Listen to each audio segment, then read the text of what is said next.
네, 여러분 안녕하십니까. 6월 22일 주말 아침 매일 성경 묵상 함께 나누겠습니다. 오늘은 사도행전 24장으로 넘어와서 1절에서 23절까지 말씀인데요. 제가 앞부분을 읽습니다. 닷새 후에 대제사장 아나니아가 어떤 장로들과 한 변호사 더들로와 함께 내려와서 총독 앞에서 바울을 고발하니 바울을 부르며 더들로가 고발하여 이르되 벨리스 각하여 우리가 당신을 힘입어 태평을 누리고 또 인민족이 당신의 성견으로 말미암아 여러 가지로 개선된 것을 우리가 어느 모양으로나 어느 곳에서나 크게 감사하나이다. 아멘. 한 구절을 더 읽습니다. 21절로 가보면요. 오직 내가 그들 가운데 서서 외치기를 내가 죽은 자의 부활에 대하여 오늘 너희 앞에 신문을 받는다고 한 이 한 소리만 있을 따름이니이다 하니. 아멘. 오늘 본문의 내용을 중심으로 죽은 자의 부활에 관한 도, 죽은 자의 부활에 관한 도라는 제목으로 말씀을 증거하겠습니다. 오늘 드디어 유대인들의 이 고소로 또 총독 벨리스 앞에서 자기 변론을 하는 이 바울의 모습과 또 유대인의 이 변호사 더둘로가 그들을 이 바울을 기소하는 내용이 나옵니다. 마치 오늘날 법정에서 변호사와 이 검사 또는 증인들이 서로 신문하고 또 서로 자기 입장을 말하듯이 마치 먼저 유대인의 대표격인 더둘로가 이 변호사지요. 이 사람이 와서 바울을 고발하고 또 왜 이 사람을 고발하는지 그것에 대해서 벨릭스에게 이야기를 하게 됩니다. 그래서 그 사람이 이렇게 핵심적인 말이 여기죠. 5절에 가면 우리가 보니 이 사람은 전염병 같은 자라 천하에 흩어진 유대인을 다 소유하게 하는 자요 나사렛 이단의 우두머리라 이렇게 말합니다. 바울의 캐릭터가 이 사람이 생각하기에는 전염병과 같다는 거예요. 전혀 유대교와 또 유대인들이 받아들일 수 없는 그 이단 예수를 가리킨다는 거예요. 그래서 예수를 가리키는 것은 신성모독이고 자기들의 종교를 모독하고 또 율법을 지키지 않고 어지럽게 하는 것이라는 것이죠. 그래서 그들이 이 사람을 고발하게 되었다. 뭐 하여튼 이런 내용에 대해서 결국은 예수를 증거하는 것이 자기들의 그 율법과 종교에 맞지 않고 온 유대인들을 소동하게 하는 자라고 고발하고 있습니다. 그래서 바울은 전염병같이 여기저기 돌아다니면서 예수를 전하고 있다는 것이 핵심적인 내용이었습니다. 그 반대로 생각해 보면 바울이 복음의 입장에서는 가장 잘하고 있는 사람이었지만 자기들 입장에서는 완전히 반대편에 있는 자였습니다. 이야기를 듣고 총독이 바울에게도 변론해보라고 이야기합니다.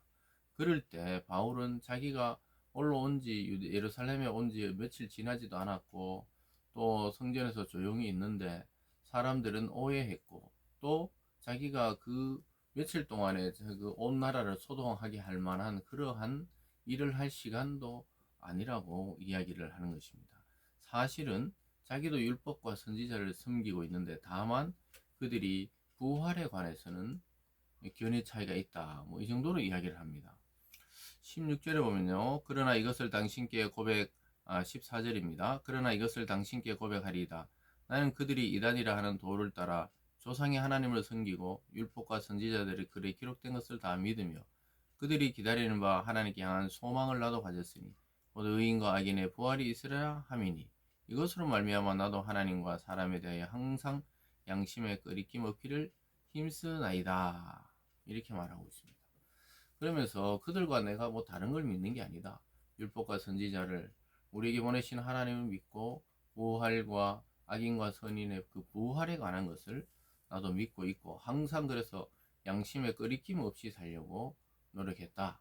뭐 대충 이렇게 말을 하면서 자기가 여러 해 동안 떠나 있다가 구제하기 위해서 예루살렘에 왔는데 이 소동이 일어났다. 이렇게 하면서 21절에 오직 내가 그들 가운데 서서 외치기를 내가 죽은 자의 부활에 대하여 오늘 너희 앞에 신문을 받는다고 한 이 한 소리만 있을 따름이니다 하니.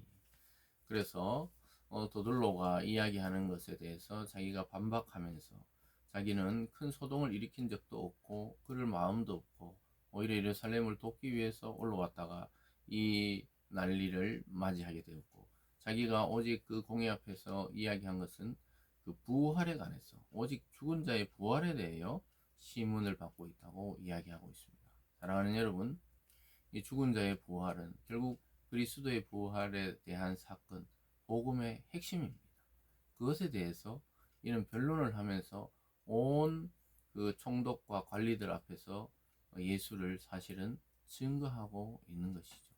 그래서 우리가 상황이 불리하고 때로는 환경이 어렵다 그래서 우리가 복음을 전하지 못하는 것이 아니고, 오히려 이, 이 바울을 통해 부활에 대한 정확한 개념과 소망들이 전해지고 있는 것입니다.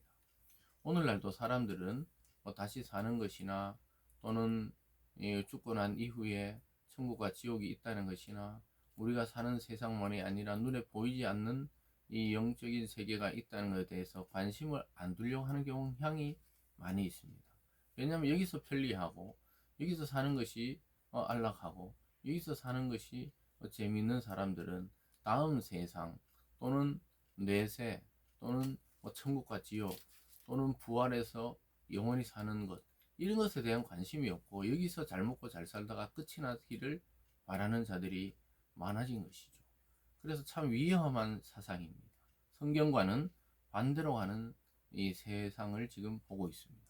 사랑하는 여러분, 성경은 분명히 죽은 자의 부활에 관해 증거하고 있습니다. 우리는 한 생만 사는 것이 아니라 악한 자도 이 심판의 부활로, 또 하나님을 믿고 믿은 자도 결국은 영생의 부활, 생명의 부활로 다시 살아난다는 사실을 우리는 잘 기억할 필요가 있습니다. 오히려 다음 세상, 또는 천국과 지옥, 이런 것을 부인하는 시대에 우리는 더 강력하게 성경이 증거하고 하나님이 말씀하는 이러한 부활의 소망을 더 강하게 전할 필요가 있는 것이죠. 왜 사람들이 이렇게 물질이 넘쳐나고, 또 소위 말해서 풍요로운 세상 속에 마음의 우울증이나 공허나, 또는 자살이나 이런 것이 우리나라는 굉장히 높지요. 왜 그렇습니까? 사람들은 이 세상에 사는 것이 마지막 목표가 되어 있기 때문에 그렇습니다. 그러나 인간은 그렇게 단순하지 않아요. 반드시 죽음 이후의 세상이 있고, 또 주님 다시 오실 때 우리도 영원한 몸으로 다시 부활해서 살아가는 세상이 있다는 사실을 분명하게 인식할 필요가 있습니다. 사랑하는 여러분, 그래서 성도들은 이 세상에서 한번 살고, 또 그리스도를 믿음으로 거듭난 삶을 살고, 또 주님 다시 오실 때 이 몸도 완전한 몸으로 부활이 되어서 살아가기 때문에 어쩌면 세 번의 인생을 사는 것과 같은 것이죠. 이 부활의 도, 부활에 대한 개념, 또 거기에 대한 소망을 잃지 말고, 이 땅에서의 삶은 그 다음을 준비하는 그러한 이 준비적인 그러한 삶에 어떻게 보면 불과하다는 사실을 깊이 깨달으시고, 오늘 바울의 이 입장처럼 우리가 전염병을 전하는 자처럼 사람들이 꺼리고, 또는 좀 받아들이지 않으려 하고 이런다 그래서 성경이 말씀하는 정확한 죽은 자의 부활에 대한 소망을 전하지 못할 이유가 없는 것이죠. 그래서 피하지 말고 이것을 정확하게 깨닫고, 주님이 부활하시듯이 우리도 분명하게 부활한다는 사실을 깨달으시고, 이 세상에 사는 것은 정말 오히려 덤으로, 기쁨으로 살아갈 수 있는 이 부활에 대한 소망을 다시 한번 점검하고 오늘을 출발할 수 있기를 바랍니다. 기도하겠습니다.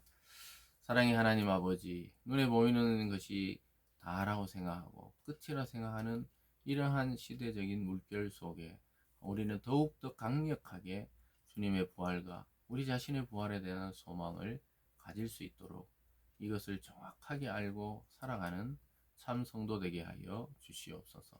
감사드리며 예수님 이름으로 기도드리옵나이다. 아멘.